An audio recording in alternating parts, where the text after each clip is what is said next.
ഹിമഗിരിമുടികൾ കൊടികൾ ഉയർത്തി, കടലുകൾ പടഹമുയർത്തി, യുഗങ്ങൾ നീന്തി നടക്കും ഗംഗയിൽ വിടർന്നു താമരമുകുളങ്ങൾ. ഈ പാട്ടിൽ താമര എങ്ങനെ വന്നു എന്നൊക്കെ ഇടയ്ക്ക് സംശയങ്ങൾ ഉയർന്നത് നിങ്ങൾക്കറിയാമല്ലോ. മാത്രമല്ല, ഇന്ത്യ BJP ഭരിക്കുന്നതിൻ്റെ ആണെന്ന് ചൂണ്ടിക്കാട്ടി BJP അനുഭാവികൾ സാമൂഹ്യ മാധ്യമങ്ങളിലൊക്കെ പോസ്റ്റുകളും ഇട്ടിരുന്നു. സത്യത്തിൽ ആ പാട്ടിൽ താമര വന്നതിന് ഒരു കാരണമുണ്ട്.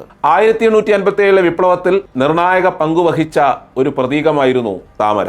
സ്വാതന്ത്ര്യ സമരത്തിൽ പങ്കെടുക്കാൻ തയ്യാറാകുന്ന പട്ടാളക്കാരെ കണ്ടെത്താൻ റെജിമെന്റുകൾ തോറും അടയാളമാക്കി അയച്ചത് താമരകളായിരുന്നു. ഓരോ പട്ടാളക്കാരനും അടുത്തയാൾക്ക് കൈമാറി.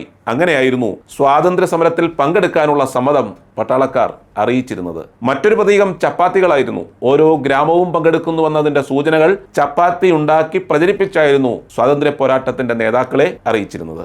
ആ പ്രതീകമാണ് യുഗങ്ങൾ നീന്തി നടക്കുന്ന ഗംഗയിൽ താമരമുകുളങ്ങൾ വിടർന്നതിന്റെ വരികളിലൂടെ വയലാർ ഉദ്ദേശിച്ചത്.